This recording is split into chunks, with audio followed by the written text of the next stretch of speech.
Last week, we visited one of the newest circuits in the US, but it's hard to beat the classics. So it's time to return to the gorgeous rolling hills of upstate New York.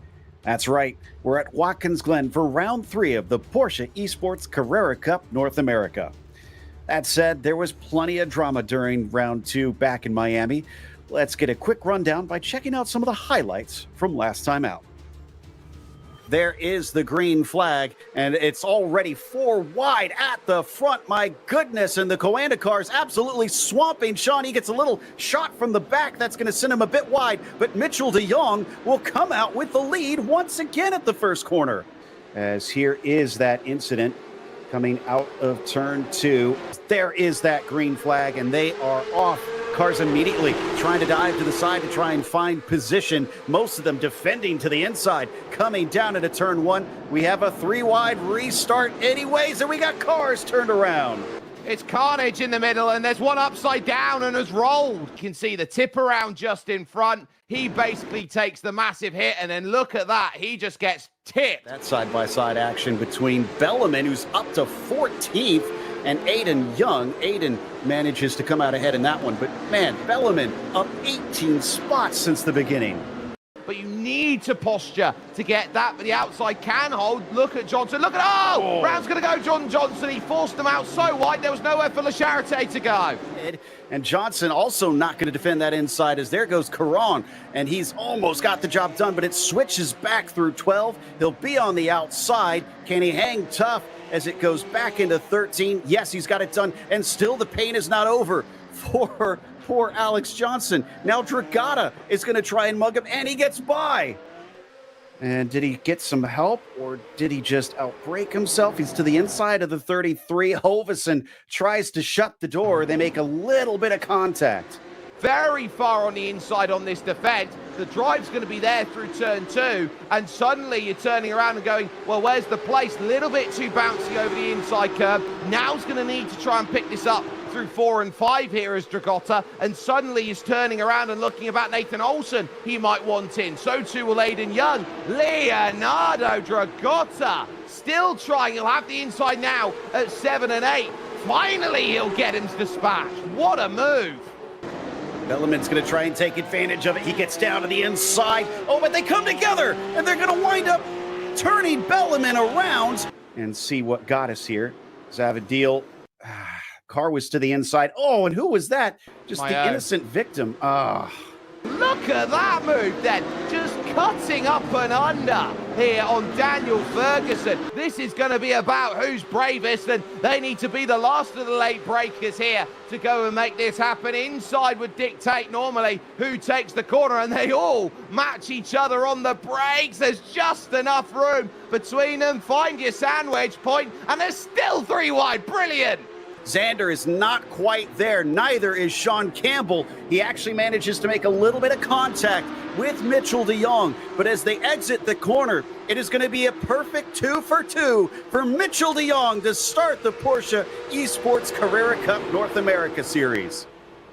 Big smile there for Mitchell de Jong. That meant a lot. That win there, you could see there, he had himself with a very happy smile on his face.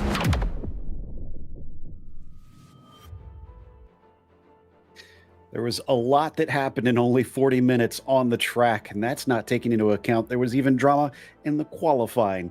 By the way, I'm Joe Peak, and with me in the booth once again is Jake Sperry. Behind the scenes, we're joined by Christian Duploy and Daniel Costello, who are using cameras provided by Dougie Beard.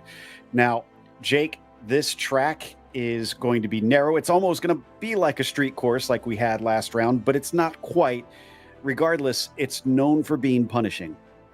It's known as the circuit that wishes it was a street course. It is one of the tougher challenges that you'll find over the course of the season, and not for the fact that drivers don't know it. This is one of those circuits that you sit down on paper and say, oh, it's easy, you just climb up the S's, you go for the attacks, you go for the moves as they present. But this is a track which relies very heavily on the amount of downforce you can put in through the various corners, especially on this boot layout where you run down through effectively the tongue of the boot in towards the toe and then along the sole and along to the heel. This is one of those tracks where you just sit down and say, look, Take your chances when they come, but make sure that you give yourself opportunity to go and attack today.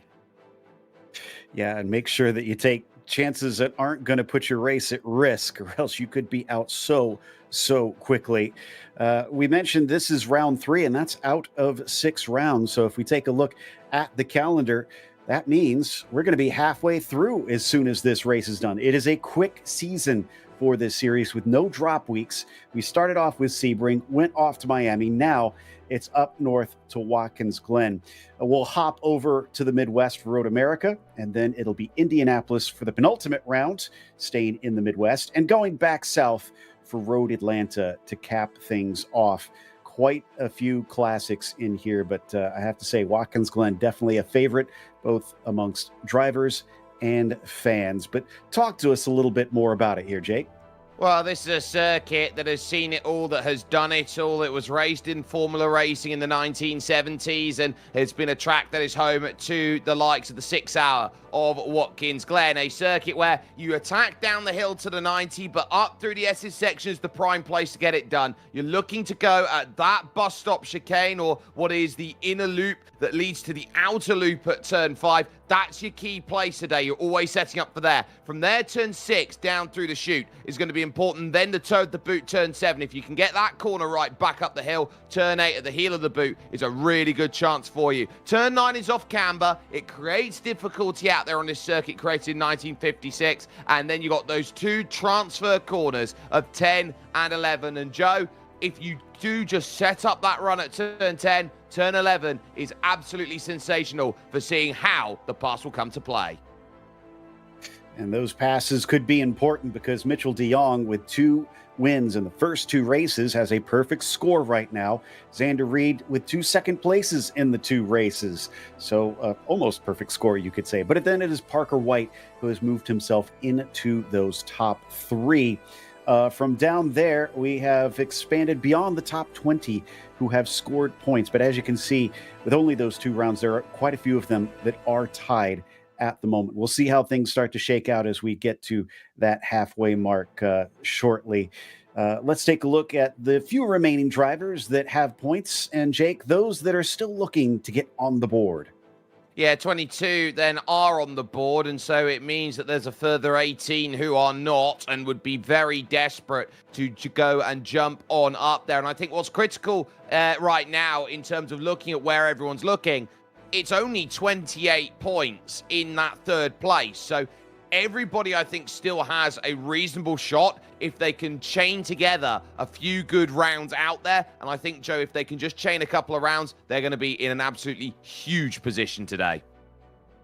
Indeed. And there you see it again. This is round 3.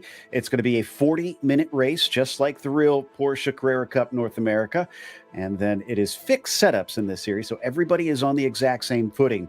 They don't have a spare car waiting for them if they damage it in the race, so they're going to have to keep it clean. It is a rolling start in the series, much like the real world does. And they also have live stewards watching, so you can't get too naughty out there. Drive-through at 20 incidents. They'll have another drive-through every 5 beyond that, and there are some places with paved runoff here that you need to watch out for. And you saw the 2 bonus points, as of course we also have a onboard lap to take you around this place. Hey everyone, Aaron Johnson here to give you a track walkthrough of Watkins Glen International Raceway. Coming up to turn 1, this is arguably the most important exit of the entire track.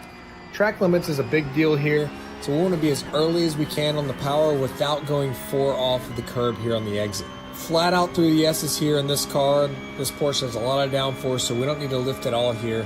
We're just going to minimize scrub and take the shortest distance around these S's here, coming up to the bus stop.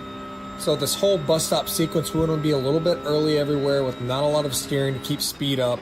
So down a couple gears to 4th, early turn in for each part of this bus stop, keeping our speed up throughout. Entering the carousel, long corner, we want to be smooth with our inputs, ease onto power, and use all of this exit here, go all the way over the curb into turn 6. Got a lot of high speed, long corners coming up, so we want to carry the speed really far into each one of these corners, but also maximize the exits. A lot of banking working in our favor up into turn 7. So we're going to carry the speed deep into it but make sure that we're on throttle as early as we can without having to get back out of it through the exit of the corner.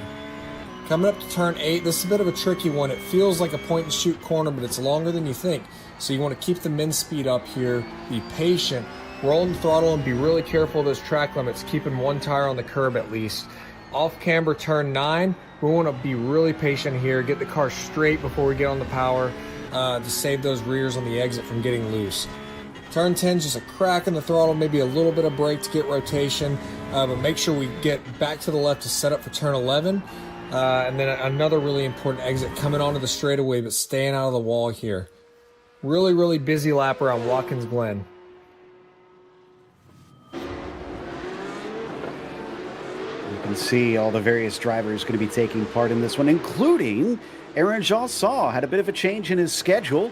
He was not planning initially to be joining us for this round, but he is here to take part finally, as he was amongst the top 40 in the qualifying. And all of them going to be eager as they have just started that qualifying session and are getting onto the track, Jake. Now, last time out, the qualifying was kind of defined by drivers trying to clump up together a bit too much for that slipstream. I know there was a lot of debate in between the rounds about if it's worth trying to get so close to one another, but it does look like there is maybe a tad more spread today. Well, let's turn it around on the question. Why were drivers clumped so close together at Miami? The answer was they wanted as much slipstream as they could get their hands on to gain those tenths of a second advantage over the course of the laps that they had, because there was such a critical need to go and get the launch from turn 6 all the way over to turn 11 out there on circuit. Now, do I think that there will be a similar look at things here at Watkins Glen? I also say, absolutely we will, as the Solpec Precision Racing cars all bunch themselves up together. Number 99, first and foremost, Maximilian Muir, and then you've got Kevin Denoyer and Jordan Johnson in this train. I think what you're going to see more, though, of is that drivers will look to try and be clever and get their team in and around and understand that everyone's got to get themselves up in that order. I think you're looking at these first qualifying laps. They are tone setters out there, and everyone is going to be looking up the run through 2, 3, 4 and hoping they've got somebody to go hug the rear of. This first group is quite a long train, but again, it's, at least for now, a little bit more separated than what we had before. Drivers have almost actually split into two packs. There's one big lead group, and then there's, I guess, essentially this one that goes all the way down around almost a third of the lap. Some of the drivers maybe pulling off or trying to warm up the tires. We're only at about 75 Fahrenheit on the track surface currently, so we might not see those tires get to their prime on this first flying lap. We definitely might not, and so I think that's going to make life a little tougher for many out there to try and hope that they can give themselves a space. And I was watching Kai Yell. He couldn't find any space on track and ultimately had to resort to towing back to pits as he painted himself into a corner. Johnson working through the toe of the boot and doing so quite nicely through the first real attempt out there on finding a lap. And so you're going to hope that there is going to be something out there that's going to be helpful. Leonardo Dragotta is going to be the one who's effectively harrying him along through this lap. He is losing a bit of ground to Kyle Cesare here, and the one thing you don't want to be is that one driver stuck behind the slow driver out there in a qualifying effort, because then suddenly you become the second slowest driver. That's a good point. Although I wouldn't describe Aaron as a slow driver by any stretch. Both here in the sim and the real world, that is his actual livery that he races in the actual Carrera Cup North America, the Racing for Children's charity, prominent on the sides. He's going to have to give up the spot coming down into the first corner, and almost looked like they made a little bit of contact on their way in. Dragotta just in front of them trying to run away as we now head up to Morgan Burkhardt, who on the initial laps has set our quickest time. Oh, Morgan's a really, really talented sim racer. There's a reason why he's at the Burosud team or Burosud Plus as they are known. He's got the zebra stripes sometimes on his car, but he's racing in a matte black machine today, as he will not be representing them in terms of this championship effort. Working along then through the toe of the boot. He's got a lot of real-world experience out there that he puts his presence into. He's raced in series such as Grid Life, for example, and has moved on to the likes of the IMSA series out there to go and give himself a lot of process, but he is slightly slower in this middle sector, and these drivers will be looking around and trying to gear up for everything that they possibly can on what is a 26-degree track temperature. He backs off the lap coming out of turn 9, but 26 degrees, Joe, that's perfect. We're in dog walking territory. Exactly. And impressive to see Morgan quick at the start, as there we see our temperatures, both track and air temps. Mostly you want to pay attention to what the pavement is, because that's going to affect the tires the most. But yeah, Morgan made it in today on a provisional. Essentially, if drivers can't attend, those who qualified next in line in the pre-qualifying are allowed to try and throw their hat in the ring if there are openings. So Morgan has jumped in and apparently is certainly not slow on qualifying pace at this track, but it is now shifting around as we get the second laps by, and it is now Mitchell de Jong and Michael Yanni and Xander Reed. Holy cow, the Coanda boys have shown up.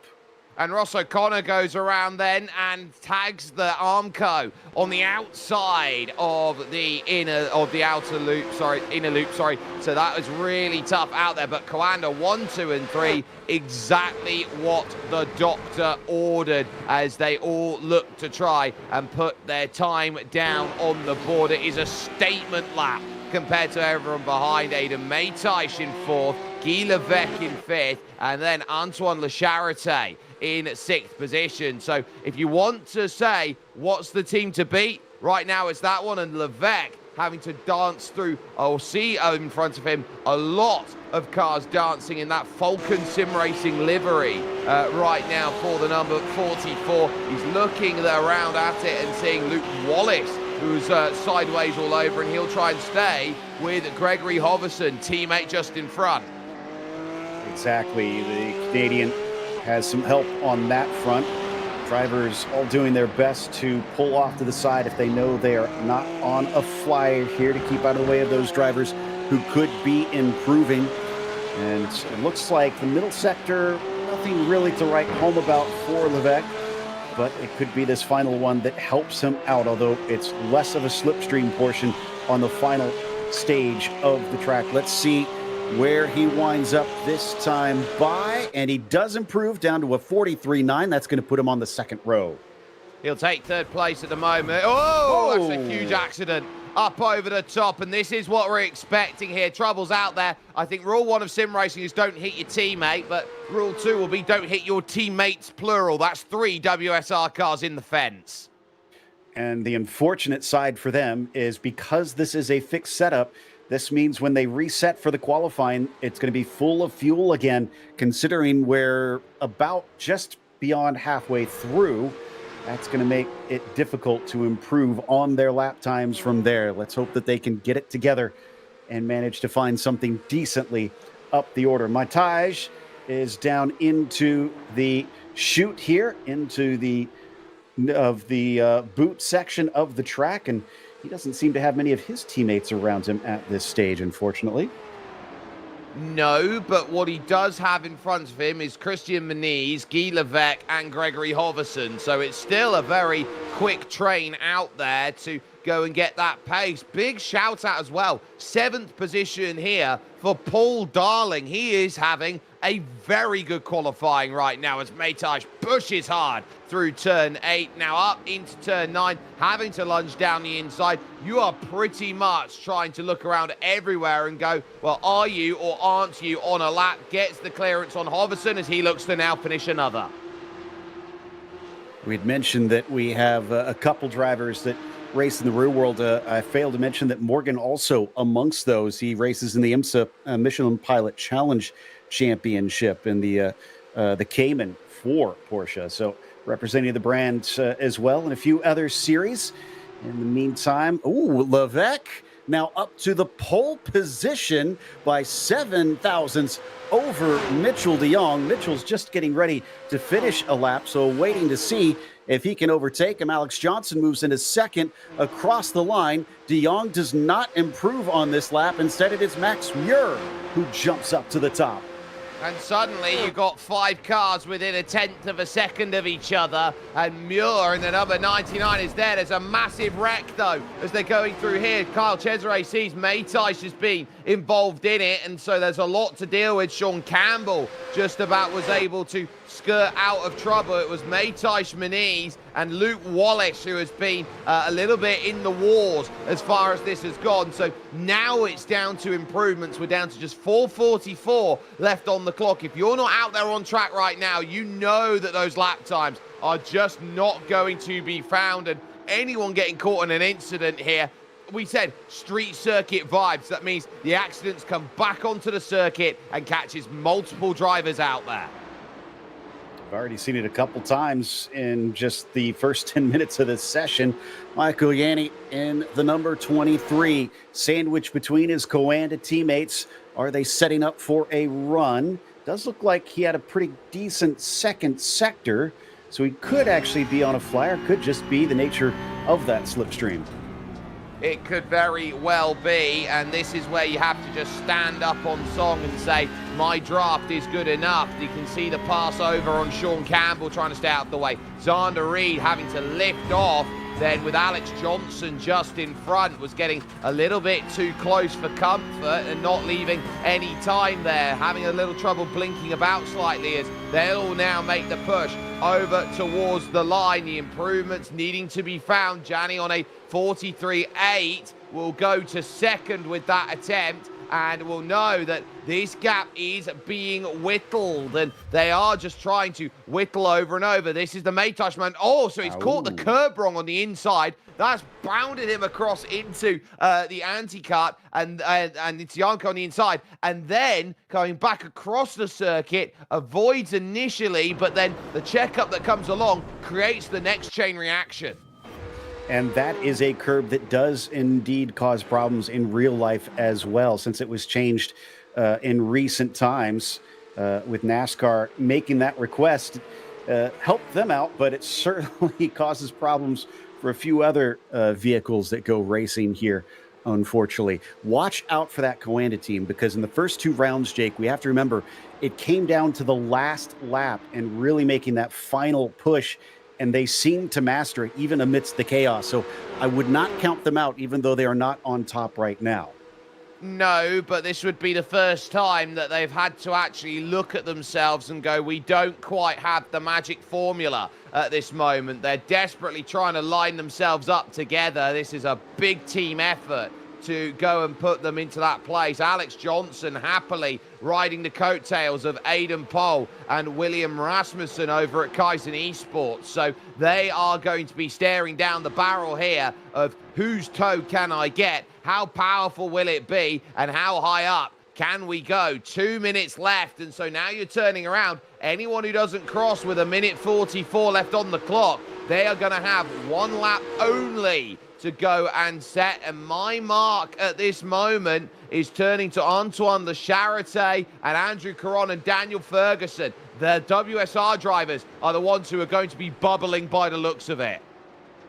It's definitely a few that are towards the back that I think are having a hard time. Manny Troncoso, Christian Muniz, pretty far down the order. Sean Campbell's only sitting in 16th right now.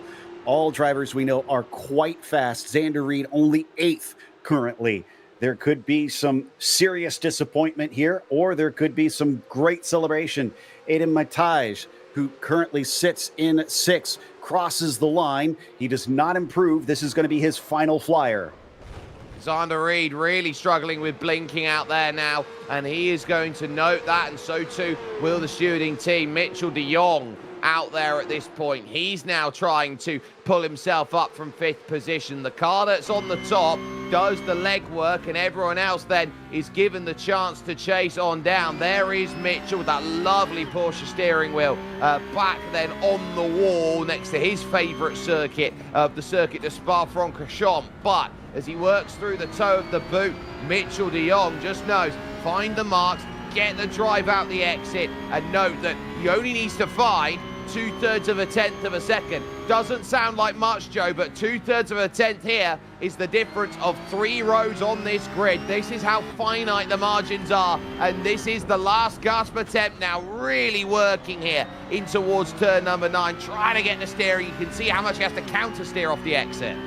Right now, 37 cars are within 1 second of the pole time. That is massively close. As we come down to the clock hitting 0, this is going to be it for them. What are we going to get out of the Coanda team, who has taken to surprising us right at the final stages? They'll cross the line. Jani does not improve. De Jong does. It's a 43.808, but it's not pole, as Max Muir is still on top. Xander Reed, 43.895. He stays 6th. Well, Mitchell de Jong was happy there with that 808, but ultimately he doesn't feel the beat as well. Maytaish, though, could throw something with the green sectors, making the push over towards the line. 43.9 there as he looked across, and so he will be there in 7th position as it goes. There's the likes of Bellerman who can try and improve. Aaron Myers, Morgan Burkhart, Paul Darling, who was up as high as 7th through the early stages of qualifying. This was a big must-find lap for Maximilian Muir, and he has done everything he has wanted to. Now, who's going to rock the apple cart for that top 10? Tag of the wall, though, from Bellerman, and that is not going to work then in terms of time. 44.4 crosses the line for Aaron Myers, stays 34th. Morgan Burkhart also does not improve. Leonardo Dragata sitting in 39th. He needs some improvement here. He does, 44.5, but it only jumps him up to 37th in the end. Still, it's a couple less places he has to try and compete with. La Charité currently in 11th. His fastest time, a 44.0. Let's see what he's got as he comes around that final right-hander onto the main straight. Is this going to be any quicker from him? No, it is not. And I think he might be our last driver amongst the last here to be able to set a time, as we see, yes, everybody heading into pit lane. Wow. So we have seen maybe a bit of a crack in Coanda now. Is this enough, you think, Jake, for others to wiggle through that and finally find out how to beat them? I don't think it's a gaping wound. I would say this looks more like a hairline fracture at this moment in time. I'm not shocked to see that it's not going to be 100% dominance, but Joe, at exactly the same time here at Watkins Glen, this is one of the few circuits in the world where it doesn't necessarily matter where you qualify the car. It more matters where you are on the final lap. You're right. It is all about the strategy at this place because of that slipstream. You have to keep that in mind over the course of this 40-minute race, where you want to position your car. Looks like we have gotten through qualifying officially as the clock hits 0, which should mean we'll be able to go to our starting grid for today's race. Certainly looks like it should be an interesting one based on what we've seen, with a bit of a shakeup up at the front compared to the previous few races, especially without the Williams drivers in there like we have seen before. Up at the top, Max Muir in the number 99 is going to be your pole sitter. Mitchell de Jong will start next to him, but that doesn't mean he can't take that lead, as we saw back at Miami. From third, it is going to be Michael Jani, his teammate. He's got Guy Levesque with a great qualifying for him up in P4. Row 3 has Alex Johnson starting from 5th, and then it's Xander Reed in the last of our Coanda cars there of those top 3. From there, in row 4, Aiden Mataj will start in at 7th. Jaden Munoz will be next to him in at P8. Row 5 will be Gregory Hoveson in 9th. Manny Troncoso rounds out your top 10, Jake. Antoine Le Charité couldn't get the lap in. He actually crossed just as it went. He's 11th. Kevin Desnoyers will be going from 12th position as Andrew Caron and William Rasmussen will hold themselves on row 7 overall. Carl Cesare then will start from 15th. We'll have the lean green machine of Paul Darling there in 16th position overall. It was quite a super lap for him, as it says on the front of his car. Michael Polasek is 17th. Ross O'Connor will be lining this one up from 18th position, as your 20 is rounded out by Morgan Burkhardt in on a wild card and Sean Campbell out of position. Be a rough day for him, at least it looks like from the start. 21st goes to Aiden Young, as Luke Wallace will flank him to the outside in 22nd. Row 12 sees Dalton Zavadil starting 23rd. Charles-Etienne Boucher will then be 24th. Quarter century mark goes to Thomas Belleman, returning for the second race out of 3, as Jordan Johnson will begin next to him in 26th. Then it's Jordan Eyre in 27th. Danish Hassan starts in 28th. Row 15 sees Logan Raggioni, who will have to serve a penalty due to some incidents from last time, start next to Aiden Pohl in 30th. Jake? Yeah, and there in 31st is Kai Diel with Jean-Edouard Maillot in 32nd on a 144.3. Daniel Ferguson will see Aaron Johnson there in 34th, repping on a 44.3, about 6/10 off the pace of the fastest time in qualifying. Aaron Myers and Christian Moniz then are on row 18, as Anthony Landry is there in 37th, as long as Leonardo Dragotta doesn't take the position from 38th. George Griffiths and Nathan Olson on a normal field would find themselves as the back of the pack, but Floyd Kerr will be going from 41st and last out there in the field for Effect Simulation, for Hyperion Racing. So he will now be looking at this thinking, 40 minutes, last to first, let's see what we can do. Exactly. Yeah, it was the late entry of Janson, and since he had qualified in the top 40, he was given a dispensation, and that brings us to 41. One more than we expected in a maximum field here today. Last of the field finally taking off now. Looks like that outside row had a little bit of trouble getting off the grid. Yeah, so what you'll find is that certain drivers elect to pull away from the grid quicker or slower than others, and that depends about how much traction that you've got that's going underneath them and how much you want to spin those tires up and generate the heat. There's 2 ways that you can generate heat in tires. You can generate out to in or in to out. So in to out is the understanding of, okay, you're not going to weave, but you're going to exit the corners very quickly and you're going to jam on the brakes very heavily. That's your in to out. Out to in is what we see looking for surface temperature. That's why you see a lot of weaving out there, and it is the more common strategy that is used out there to warm the tires, because everyone knows and understands if you want a warm tire quickly, you just got to try and generate as much heat as you can. Don't worry about the finer details, even if it does scrub the tires a little bit. Heat on the fronts, heat on the rears, you just need some heat. Heat is the name of the game in this series, and in real racing as well. Heat management is so important to the drivers, and they're going to be thinking about that both in qualifying and in the race. Since it is a sprint race, you got to make that rubber last all the way to the finish and be good enough to be able to battle, especially with these long, sweeping corners. And speaking of these corners, I mentioned this track has some danger zones.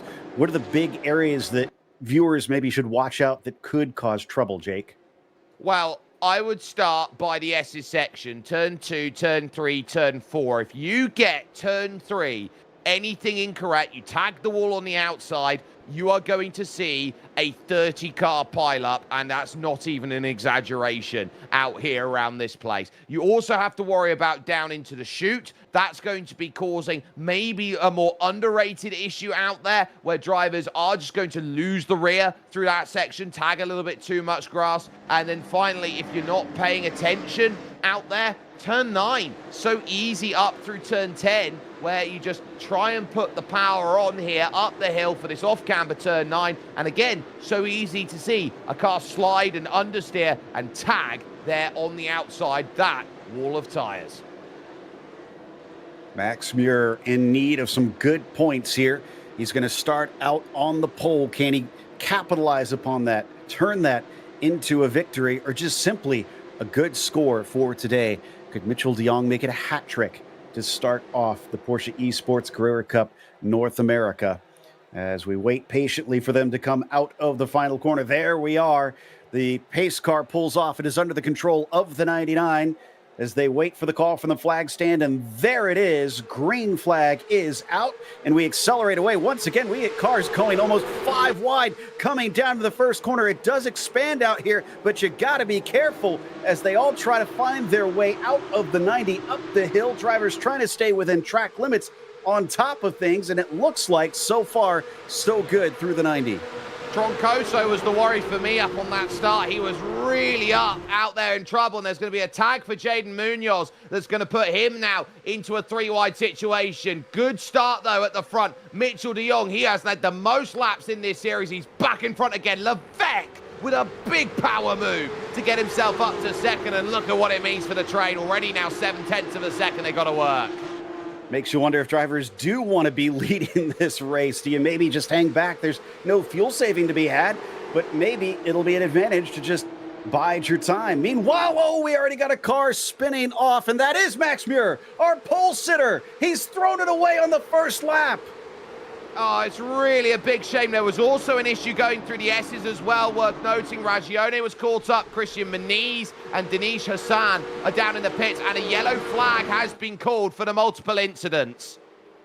And I wonder if this is for a wreck that I managed to see somewhere in the background in turn 2, because I did see a bunch of cars involved in that one, and I do see some black and orange flags being shown. Aaron Myers, one of those, Christian Muniz as well. Dinesh Hassan has had to take a tow into pit lane. So it does look like there's a few that got involved. And yeah, there you go. There is Christian just getting sent around a little bit, and there's no place for a number of cars to go. Oh, he's tagged his teammate, Dinesh Hassan, there, and that is how quickly it goes wrong, and you got nowhere to go. You just got to pray that the accident doesn't come back across the circuit, and all the cars back there get the clearance. Now, the good news in terms of where they sat and looked at that one, Joe, was that happened relatively towards the rear of the field. If something like that had happened in the middle of the field or within the top 10 drivers, that's a much bigger accident waiting to happen. So a number getting themselves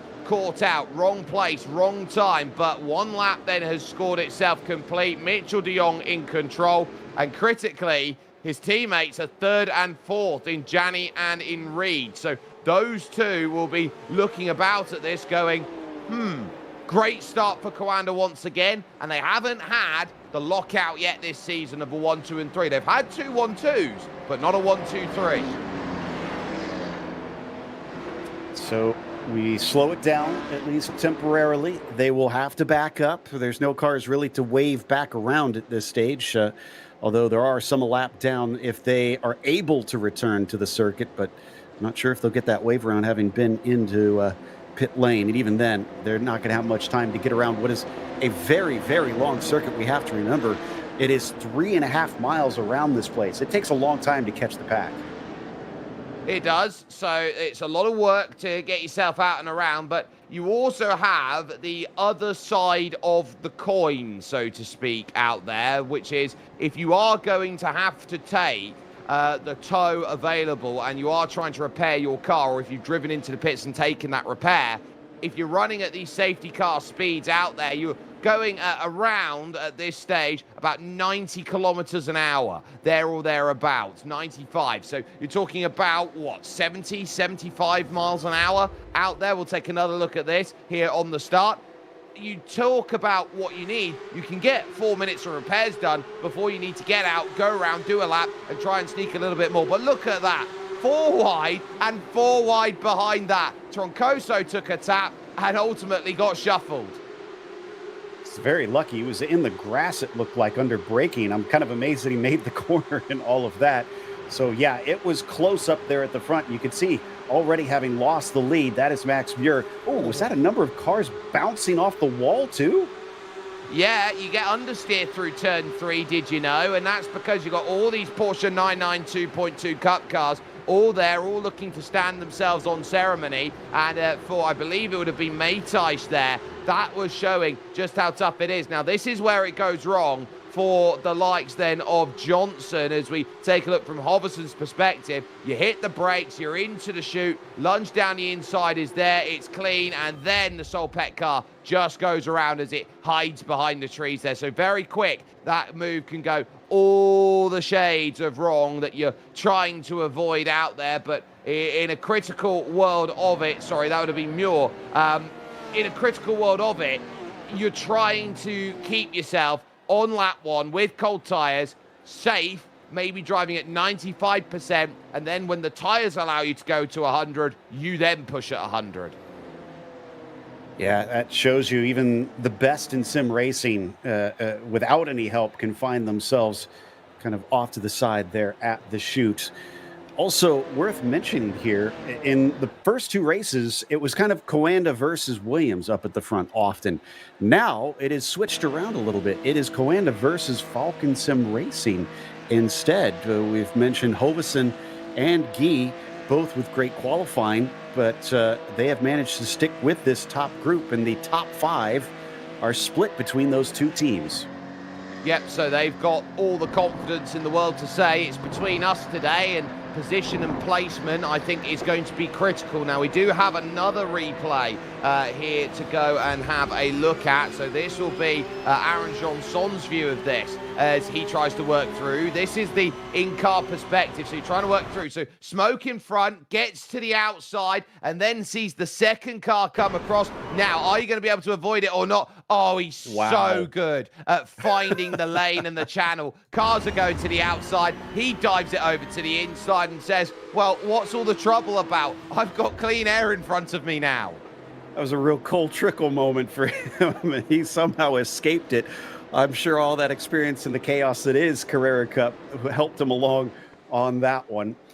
Looks like lights are out on the safety car, so we're going to return to racing shortly. You can see already drivers weaving to warm their tires once again. Big movers in the first, well, I guess 3/4 of a lap that we had. Leonardo Dragata, he gained 9 positions out there. Anthony Landry, he is up 6. So is Griffiths, and Nathan Olson also gaining that same number of spots, and just a partial first lap. Yeah, and so you'll see a lot of that has come from the big incidents that we've had. It also comes from the fact that drivers, when they see an incident, the yellow flags that they will see when they go into an incident, Joe, are advisory and not mandatory, which means there's no requirement for you to slow down into a certain pace. It's just there to inform you there's an incident up ahead. How do you go and deal with? Some drivers will slow down and avoid that and basically prioritize preservation. But there will be other drivers out there, like those who have made great places, who will go, right, foot hard to the floor, and if we crash, we crash. And so sometimes you get lucky on that scenario, and sometimes you don't. Keep talking about those two teams up at the front, but spare a thought for Alex Johnson, who is still in the mix in the number 7 right now, in 6th place, and the first that is not of those two teams, Falcon and Coanda, to try and challenge. He's got Le Charité back behind him and Manny Troncoso as well. Can they maybe get into the mix on this one, since we're going to have a restart, and we've already lost about a quarter of this race due to the length of the lap around here. So drivers will be even more of a hurry to try and make up spots, as we are going to be released by the safety car once again. They will go on green. This time it's going to be Mitchell de Jong in charge of things instead of Max Muir, but he's got Guy Levesque right behind him. Green flag is now out, and they start to accelerate. Bit of a check up there, cutting to the inside. I think that's Xander Reed trying to get positions, and it looks like Guy might be a little bit swamped as he's got cars on either side, including Hoveson trying to overtake 2 of them, and I think he might have it. He's got the inside for 2 here, but he's not got a guarantee at this point. Xander Reed's going to want to get himself involved in this. Big progress up then from Troncoso, who's hard in the wall. There goes Gianni on the side, and now they're going to have a huge trouble as 2, 3, 4. Now the train's going to have big dramas up over here along the high rise on the run to the chicane here. The likes of Leonardo Dragotta caught out. Kevin De Neuer as well. Another huge accident at Watkins Glen. I saw Boucher also dropping down the order, so we may have a number of cars involved in that one. Will that bring a second yellow out? We've only had a single one in both of the previous first races, but with the tight confines of this place, it seems to just breed that chaos. Meanwhile, De Jong still leads. Levesque up at the front, only leading by about 0.2 of a second. We're looking at Caron back here in 6th position, and they are bringing out the full course yellow for the second time. Yeah, I'm not shocked there. That was a massive accident up over the top of the crest. And so it all starts with a chain reaction at the front. And I think Manu Troncoso was tagged out of line ever so slightly. That shuffled him into the wall, caused Michael Janney across, and then everyone is scared on that outside that Michael's going to come back into where they are, and suddenly their 2-wide battle, their 3-wide battle they might have, Joe, ultimately has to shrink back to single file. So that creates the bottleneck once again, and then more cars are going to get caught out, because if you're too late to get back in line, suddenly it's, you know, all the smiles just dissipate and you realize I'm pointing backwards at the fastest section of this circuit. Never a wise decision. Yeah, see, Zavadil was also involved in that one. I mentioned Boucher also getting caught up. Floyd Kerr, though, starting from the back. Where is he right now? He is 36, but he managed to slow up easily to avoid all of that. And unfortunately for the drivers, we're going to have to once again wait before we can get to go racing once again. I can tell you, though, from previous real-world races here in the Carrera Cup, this is not unprecedented. They did have a bit of a messier one in the real race last year as well. Yes, and that's sometimes an understanding of Watkins Glen is the type of circuit that creates this type of racing. It is so difficult to go and get correct. Now, here is Kevin De Neuer's view of this. So he's tagged the wall of his own accord and gone around. Janney's already spinning there on the outside. So that Solpet car, look at that, is going to at least tag one to the outside. And then as they all look to shuffle for him, look at it then as they jump on through. They're just racing until they hear the bell. It's almost like when you go out and you're playing American football, Joe. You play until you hear the whistle. And it looks like Janson did not miss this one because he has a black and orange flag. In fact, the meatball flag, as we like to call it, has been applied to Zavadil, who I mentioned. Des Neuer, Boucher, looks like Dragotta also got it, and Aaron Myers as well. So lots and lots of cars that are out without a realistic shot at trying to compete for this one. And we're starting to get some of our waiver rounds, though. We are. If you are a lap down, you do have the option of being waved around here by race control, and that will put them back onto the leading lap and keep them with an opportunity of scoring points. So that's the likes of Danish Hassan in the number 97, who will have the opportunity to get back around and say that is all well and dandy. So that is going to be critical for his race out there, that he's not out and done with here in the opening half of this Porsche Esports Carrera Cup North America race. This is Luke Wallace then on the restart. He ends up wrong place, wrong time, so he's already had a half slide, and he even gets run over before he even reaches that section. So we had missed that one as well, and I think that's what caused the damage for Aaron Janson, I just realized, because I saw his car kind of in amongst that group. So there have been multiple accidents happening on this restart, and I know that I heard the race control team kind of talking to the drivers saying we can cool this down, we can get this restarted. So I think they're looking to try and make sure the drivers understand it's a race, but you got to get to the finish. You do. You can't finish the race without seeing the checkered flag, and you need a car to do that. It's not a case where you can Days of Thunder and start running for the finish line at the end of the movie. I think this is one of those where you start thinking, right, how am I going to find that opportunity? How aggressive are we going to need to be?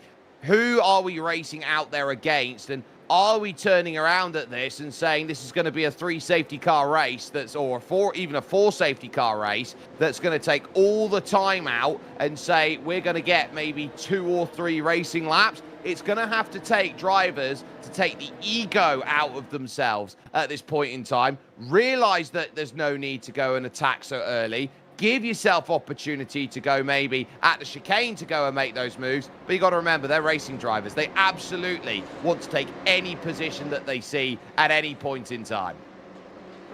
One driver that's, I don't think, too sad that we've had these 2 yellow flag periods is Max Muir. He's currently sitting in 26, and that's after he had to visit to pit lane to take a small bit of repairs. So he's made his way partway up through the field, but now he's going to be in the thick of it on this restart, which, as we've seen, means no guarantees. As we watch the Canadian Guy Levesque weaving back and forth, looks like lights are out in the pace car. We're going racing next time by.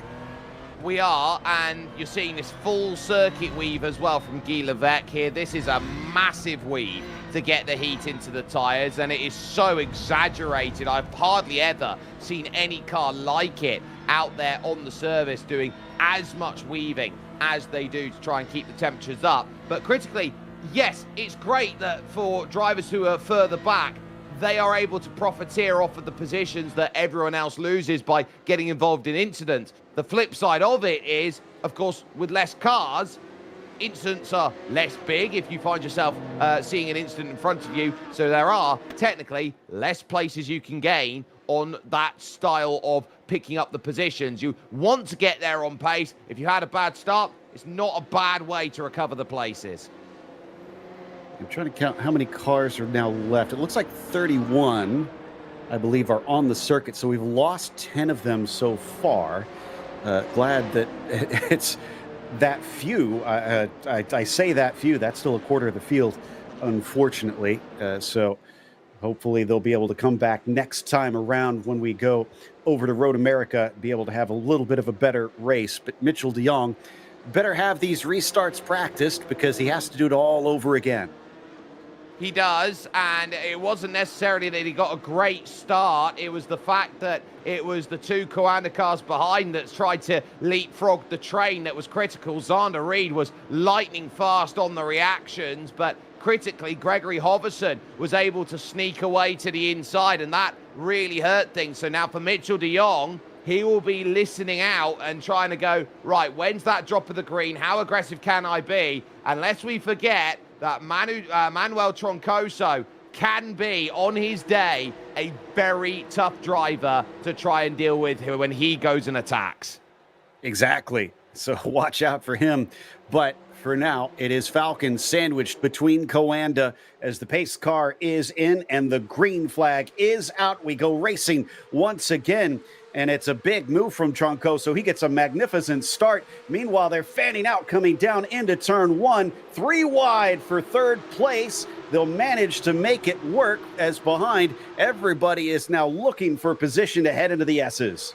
Yeah, up the S's here, and the gap starting to form. A bit of 2 wide here, a bit of 3 wide there, and they're just trying to make sure they avoid the wall out of 3 and then have a climb on the rise. And thank goodness we're going to have a chance to attack the chicane in anger without anybody in trouble. Look at the way that Levesque follows de Jong through this section of track and into that outer loop once more. One car's going to run wide. That's Aiden Young, and he's going to have a very awkward rejoin here. He's able to get back onto the track, but look at how many positions he has lost because of that. So Hobison still ahead of Reed as we see Jaden Munoz on the outside of turn 6. Not a place you typically want to be. There's normally not much grip through there, and now he's thinking of trying to make a move down to the inside of the toe.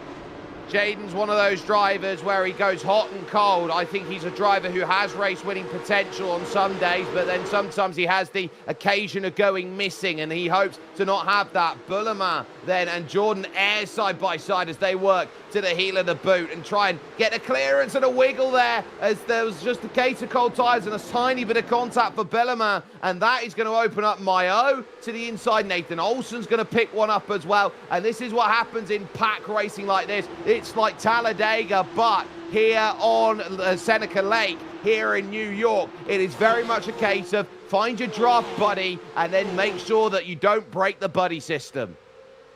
Morgan Burkhardt fighting hard alongside Ross O'Connor, and he gets a little bit of help coming down to the corner from Will Rasmussen on top of. Meanwhile, La Charité, just up the road from them, is racing side by side with Alex Johnson.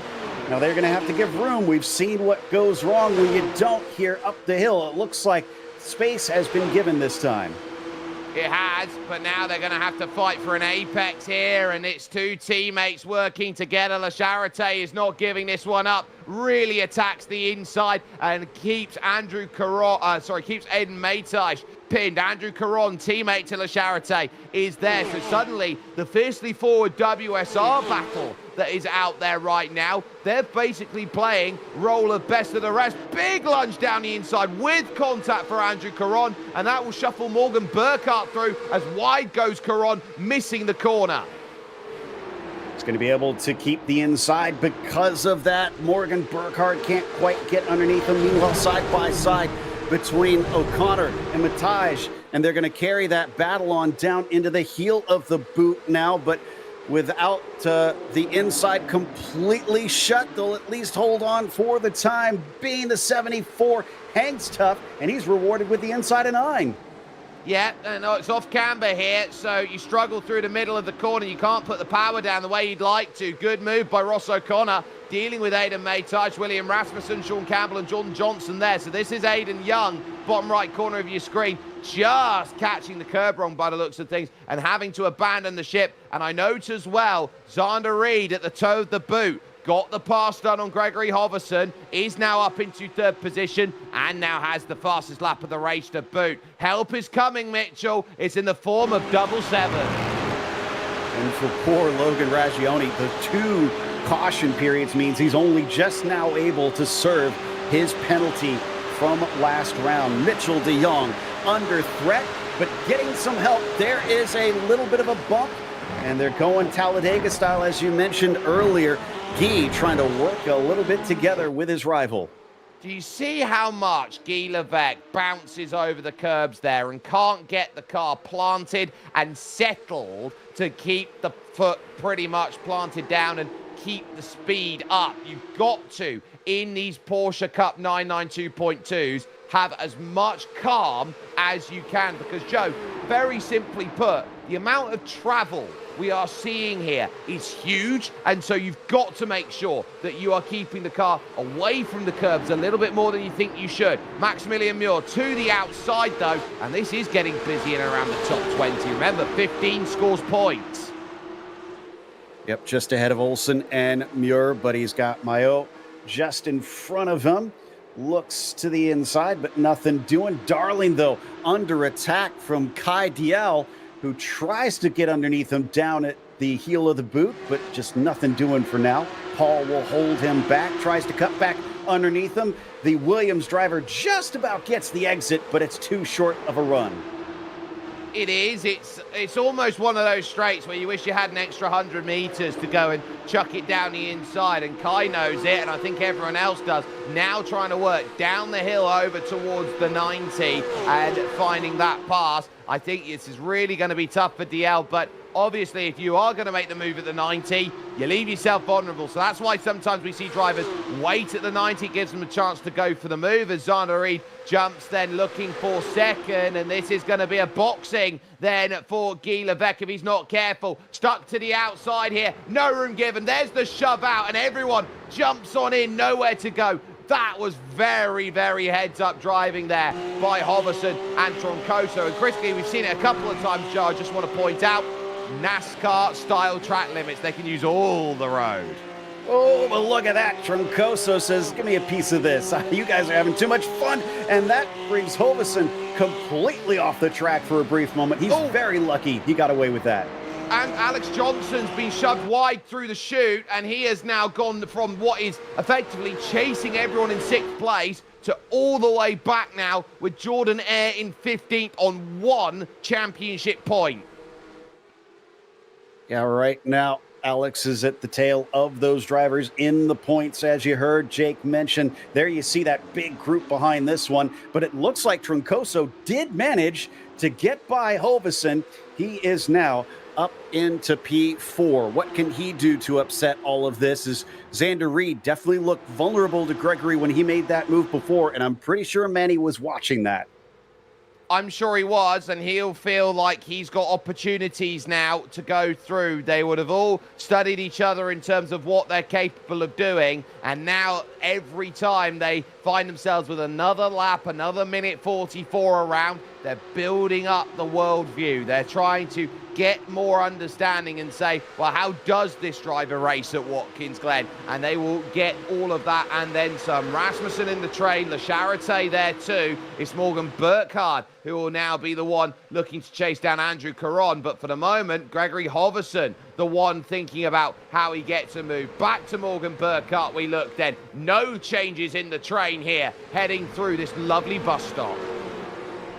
Andrew up at the front of them has managed to hold them off, but definitely had to get a little bit creative with his line down the back straightaway. Rasmussen currently sitting in 11th and maybe trying to make a dive over Mataj. He slides through there, makes a brilliant move, but now it's a cutback from Aiden. He's going to get back ahead. Sean Campbell thinks he has a chance to try and get involved. He gets inside both of them and gets a 2-for-1. But not yet, because you can go up and under. You knit one, you pearl one. He gets a bump from Matai. She wants to try and take the place from Rasmussen. Rasmussen's having none of it then as he holds his ground. There's a tiny bit of contact front to rear, and that opens the door up for Jordan Johnson now to try and look to the inside as they all dive for the line there on that tightrope that they walk through at turn 9. So they're hoping that there's going to be chances. It will settle for a moment, but the thing about Watkins Glen, he only takes a couple corners and no race is truly settled down. I'm going to put some of that moves from Sean Campbell on the IMSA Vintage experience that he brings here in iRacing, which is known for its chaos. He picked that out perfectly. But all that battling has lost them to Ross O'Connor slightly, so he's got to try and catch up. Max Muir can't seem to get away from the action himself. He's still trying to move his way up the order. He's currently in 21st and stuck behind Olsen and Polisek. Well, he needs the clearance, and he won't get it with understeer as there's a tag for Paul Darling into the wall. That's going to push him out wide, and then he's going to drop himself right down to the back of the train as they start pushing around from each other right now. We talk about close quarters. Muir takes a tap, and that's going to bring Kai DL straight through on the inside. And as we know too, we've just not seen it, down the chute, Xander Reed up to 2nd, and it's the 3rd race in a row where De Jong and Reed are 1-2.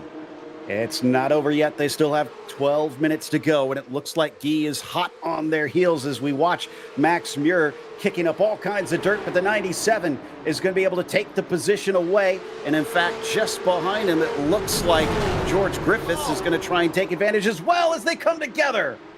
Muir then is the one who loses out, has a hefty hit into the wall, and I wonder whether that's going to throw one out with 12 minutes to go. I think we are looking at it's just within the window of whether that can be a safety car there, but that was a hit of 3 wide going in through at the toe of the boot and out, and they were all pushing and I think understeering. Yeah, 15 minutes to go is the limit where safety cars cannot be brought out, so they're just going to have to race on from here. Here's how the pass was made. Just spied an opening down into the chute, and when he was sleeping, he snatched it up. Yeah, that is a very nice move there, out to the exit of the outer loop. Not many people expect to see that one, but it's a very nice bit of work. They've got 8 tenths to Manu Troncoso. They're in 4th position, but critically, we do need to note this. this is a Coanda team that wants to play the game. That is to guarantee top 3 positions in the championship. And De Jong and Reed, we saw last time out when we were in Miami, they weren't willing to fight each other. I wonder, with the way that it's been so jumbled up for every position behind, and that they've been pretty much A and A1 places in all the races we've seen so far, I wonder if Zander is going to get tired of seeing second place. Remember, they did say that they were free to race on that last lap. It's like you said, though, they're thinking team game before then. They know it's smart to think big picture, as they are very intelligent drivers, both of them. But Guy Levesque is not shy about his attacks as we check back in on the 84 Matage, and he's going to have to try and hold off yet more cars to his outside as Rasmussen gets the inside now into turn 9, and he is through. Trying to pick up the run off the exit. It is a good pass there by William Rasmussen, and there is Matage, who now looks to think about turn 10 into turn 11 to finish the lap with Jordan Johnson, Jaden Munoz, Alex Johnson in the final points position. Jordan Eyre is on the outside looking in, and any one car that makes a mistake in this train could find trouble. Morgan Burkhardt losing the place out then as Antoine Le Charité says, thank you very much, I will not take that and look it in the mouth. And I wonder if Burkhardt intentionally slowed a little bit there, because that was coming up to the 90. He knew if he gave it up, he's going to get it returned in a slipstream coming up the hill. And while he does gain back on him, I'm not seeing him close enough to make a move unless he's very aggressive. And no, he decides to wait behind. We have penalty for car 62. Troncoso. Ooh, oh, that's in 4th. Oh, my goodness. He's not going to be there for very long. That's a 5-second penalty. Hovesen is there behind him. And then he's got Caron about 4 seconds back. It's going to be tight on if he loses yet another spot. Yeah, you're looking around at it, and that gap is 5.8 to the leader right now, 5.5 for Andrew Caron. So Troncoso here is going to really need this train to get the hurry up. Car 5 is also going to pick up penalty. That's Kevin Desnoyers out there, who's got work to do as far as this one sits. But I look around at this and go, well, if you know you got penalty, suddenly you realise what the stakes are. You've got to build margin. It's a much different style of racing compared to your fighting in and around when you're having to time trial in a race. Boy, this is going to be a tough one for Jordan Johnson, who are watching at the lead of this train in 12th. But Ties, Alex Johnson, and Jordan Eyre, all three on that fiercely forward team, are breathing down his neck. If one doesn't make the move, the other two are going to be right there to take his place. Absolutely. It's a case of you're fighting a Cerberus by comparison here. You've got 3 to go with at the same time. And Jordan Johnson realises too that he desperately wishes he's there with William Rasmussen. He's not, and so he's going to be out of tow, and he might be out of luck as far as this one sits. So he's going to need to try and find a way to climb the crest and keep the gap at a steady margin, but it looks like he's got that at a car length and a bit, Joe. He's safe for now, but the key word here at Watkins Glen is for now. Exactly, and for now, only 30 cars run, because that incident we saw with Max Muir has put him out of the race. He's our latest retirement. We might get another. I just saw Polisek dropping down the order rapidly. Oh, that's not going to be great for him. He's been knocking on the door of hoping to find something, but ultimately car 45 is down in the pit because he's gone and lost it on his own, Joe, as he's caught the curb wrong, entering the inner loop. Easy mistake to make. Ross O'Connor, though, just inside the points in 10th right now, just behind Sean Campbell currently. Oh, as we jump back to that battle once more, just behind them, things erupting between Jaden Munoz and Anthony Landry. In fact, they're going to bang doors coming off of 9, hit for a second time. They got to keep this within the boundaries here, because they're going to wind up sending each other into the wall. It's so close here at the end of the lap, trying to fight back on him. Jaden Munoz looks for the over-under onto the main straight, and he gets it.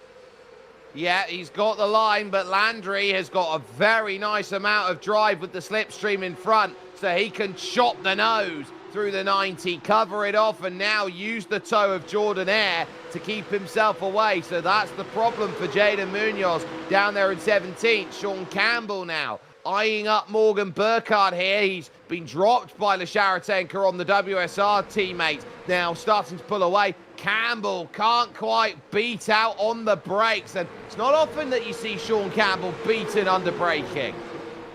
By the way, that replay that we saw of Polisek, did you notice he was 4 wheels in the air when he hit that curb? I'm guessing that is not how you do it, the way that wound up. In the meantime, Sean Campbell trying oh so hard to see if he can overtake the 67 here, who is in, as we heard, on a wild card, so probably not in the championship. Sean wants to be as he ducks to the inside, but he can't quite get the grip on the shallower line. No, and so up the hill where you need that momentum to carry you and build a bigger advantage, he now has to sit back and yield and now allow and invite some more of that pressure behind of Ross O'Connor, of William Rasmussen, who will be thinking, I would quite like a handful more points to go and make something happen out there, to go and keep my position a lot closer in the championship. Campbell realises this, and this might be a case of him of looking at, okay, damage limitation, today could be 8 at best. Sometimes you need to bring home the points that are possible. His car scraped the wall using every inch of the track on the exit of the final turn. Rasmussen still watching both of them because Ross O'Connor is still in this quartet. And up the hill they climb once again. We're down to 4 and some change left to go on the clock. When is this one going to get that white flag, and who is going to make the move? They're bumping here along the straight. Mitchell de Jong and Xander Reed, they are trying to keep then away Guy Levesque. And even if they do, de Jong's going to be in a great place if they start fighting Reed and Levesque behind. Campbell really trying to figure out, where am I going to go and make my move? Where is this grid and go Porsche 992 going to go, basically, at this stage? Maytaj then behind is now going to start getting busy, and there is going to be a tag then on Jordan Johnson, and Jordan really struggling with that front left damage and gives a shot. 1, 2, and he's going to force him loose. That's a push to pass. Ooh, and that holds up all 3 of the teammates as they now are looking at 3 wide potentially. Behind them, Munoz and Landry going to go side by side because of the checkup. One of them getting hit once again by their teammate down into the corner. This is getting a little bit pushy, quite literally.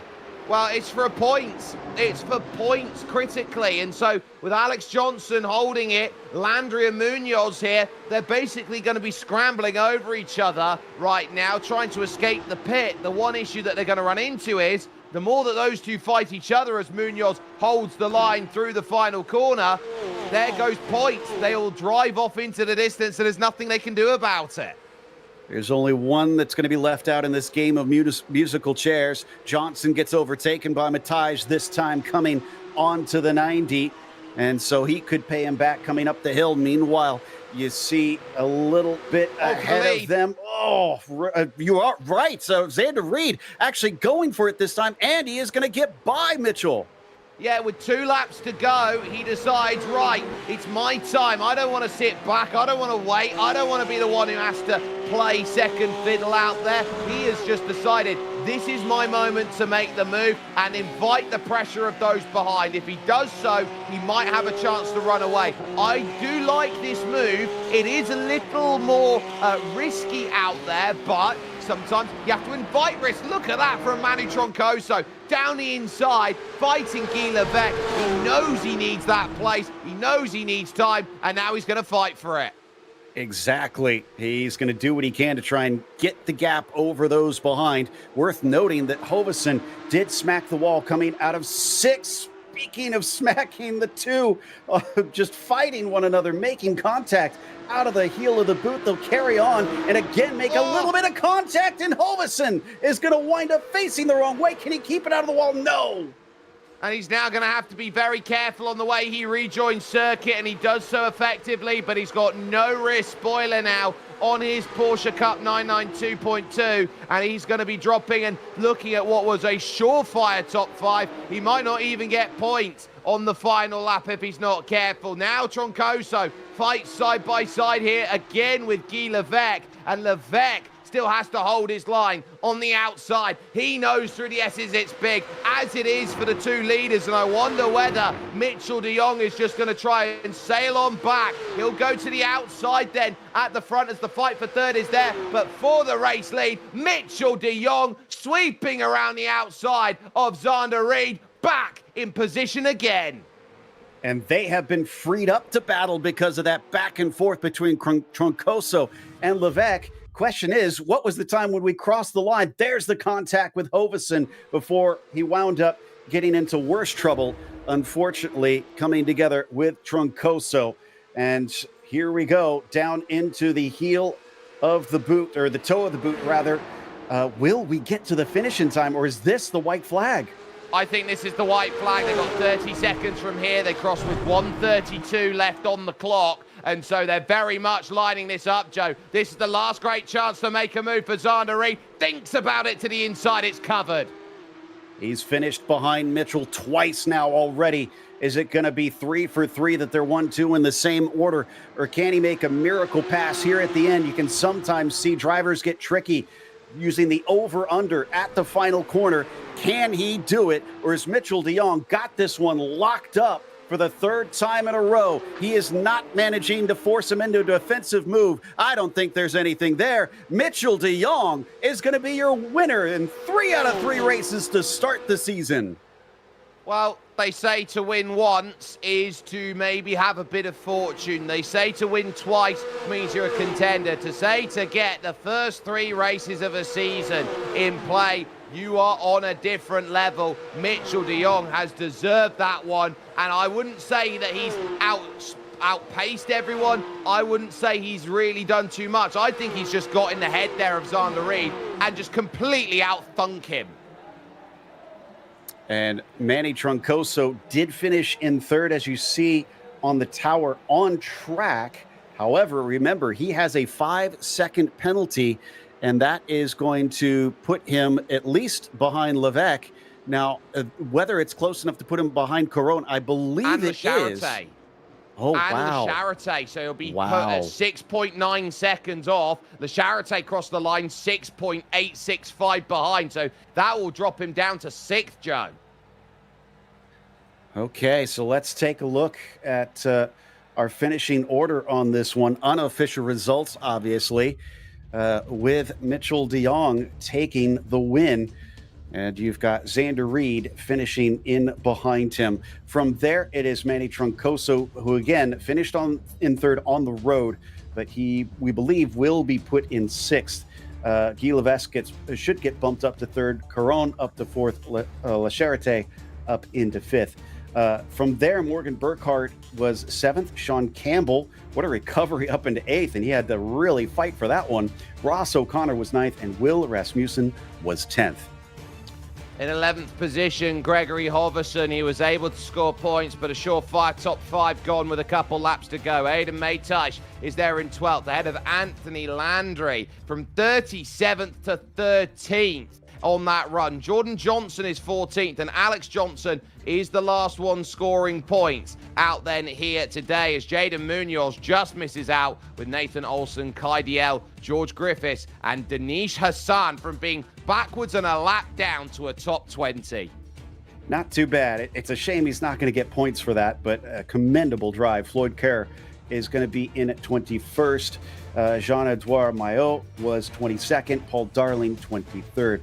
Kyle Cesare in 24th, was followed by Logan Raggioni.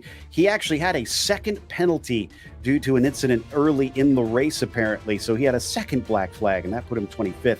Jordan Eyre was the first one, lap down, 26th. Daniel Ferguson, 27th. Dalton Zavadil, he was P28. Polasek, 29th. I think he was our first DNF, with Christian Meniz finishing in 30th, Jake. Yeah, and so you're really starting to see this is basically the graveyard of what might have been races right now. Maximilian Muir, Thomas Bellerman, Aidan Young, and Aidan Poll. Not a good day if your name's Aidan around here, has to be said. Luke Wallace and Kevin Desnoyers out early. Michael Janney will be kicking himself. He looked so good today, as did Charles-Etienne Boucher, Leonardo Dragotta, Aaron Johnson. Couldn't quite avoid the troubles, and neither could Aaron Myers. So it's also not a good day, Joe, if your name just so happens to be Aaron. That's a good point. Not something I think many of them expected to be the defining factor. In the meantime, looking at some of the highlights, I think we have our winner, Mitchell de Jong, ready to chat with us today. And Mitchell, that's your third win in 3 races. But it looked like you and Xander had a little bit more back and forth this time. Yeah, it was great to be able to battle a bit with Xander there. You know, again, like no team orders and no real game plan for us. I mean, I don't know how I keep getting so lucky on the starts. This is unbelievable. I hope it continues to stay that way. And yeah, it was great just trying to manage the tires, make sure they're not getting too cold on the safety cars, and just hold on to the lead there. And luckily Xander was able to join me up front there, and we could have a nice battle at the end after we had a little bit of a cushion there when third and fourth started battling. So yeah, really nice. I was definitely a bit nervous going into the last lap. I didn't know if I was going to be able to get him back, and it was getting a little bit tight into the bus stop there. So yeah, really happy. Another win, another 1-2 for us. Unlucky for Michael, who was in one of the early wrecks, because he would have also had a really good result. But yeah, there we go. Another good one down. Now, in the first 2 races, it was kind of Coanda versus Williams up at the front. This time, though, you had Falcon Sim racing. Are you pretty familiar racing against those guys? A little bit from some series here and there. Yeah, it's cool to see some names that I guess we don't race too often in PESC, but are making their way into it now. So that's pretty neat. They're definitely pretty strong, and they're running well. So yeah, it was nice to have a few different names there. It's a lot of people to keep an eye on constantly. You can't ever get lazy and just, you know, only think of a few people. Everyone is fast, as you can see in the qualifying. So you really need to be pushing hard always to keep moving forward. Well, fast is going to be the name of the game because we're going to the National Park of Speed next round. How do you consider your chances over there? Who knows? I think it's always exciting learning how to rip this car around some of these tracks. Obviously, draft has a massive effect in both qualifying and the race, and just kind of understanding that and learning how to use that to your advantage and control the situation as much as you can. You can't control everything, as you can see, a lot of things happen. So yeah, just trying to paint the whole picture and give yourself the best chance on race day. Well, congratulations once again. Awesome job today. Thank you. That was Mitchell de Jong, your victor. Jake has, in the meantime, caught up with P2, Xander Reed. I have, and well, Xander, it's the 3rd time in a row that we get to have a conversation. We really do need to stop meeting like this. But ultimately, you had a great chance today to go and try and get that victory. You made the pass with 2 laps to go, looking to try and get that move sorted. Let's just try and understand your thought process of doing it with 2 to go instead of waiting for the final lap. Was that just a case of looking to try and make a gamble and hope they fight behind, or was that just something that you thought, okay, maybe in hindsight, I'd like that back? Yeah, going into that second to last lap, I definitely thought maybe if I got the move done going to the bus stop, I could get it stopped enough that the guys behind would kind of battle a little bit with Mitchell, and I could get enough of a gap that he wouldn't have got me back on the last lap. But I think they started battling for 3rd behind, so it gave him a gap, and then he had the slipstream, and it was kind of it for me there. But had to take a chance. But yeah. Well, you can't shake a stick at 3 second places in a row. It seems like you and Mitchell are locking up places 1 and 2 out there, but behind you, it seems like it could be anybody who's out there scrapping, especially with how busy the circuit was with safety cars in the opening half of the race. Tough to see your teammate involved in that, but is that just the nature of the beast around here, that it is going to feel very stop-starty for you? Yeah, for sure. It's always a little nerve-wracking on cold tires going up the hill, and it's pretty hard to keep it clean, and it's very rare it happens too. But yeah. Now let's turn our attention to Road America. 7 days from now, move into the second half of the season. Obviously, you've found yourself as a nearly driver, nearly there on 3 occasions. How do you look to make the difference? What is the difference when it comes to heading yourself to Elkhart Lake, Wisconsin? Yeah, I think the biggest thing is just making sure you did a good lap in quali, and then just kind of, if you can get to the lead early and just set the pace and make sure you have the good gaps behind and can defend well. I think that's what it'll take. Well, Xander wants to be a trendsetter, and a trendsetter he is still. With 3 second places, he's well on his way. Joe, I believe you've got Guy Levesque, who has stood by with you in 3rd.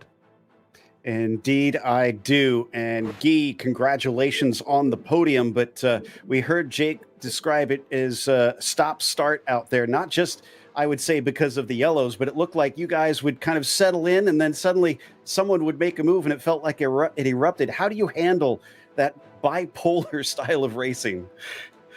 To be honest, I was trying to not think too much about it because it was annoying to do like slow lap on their safety car. So I was trying to stay focused to make the good moves.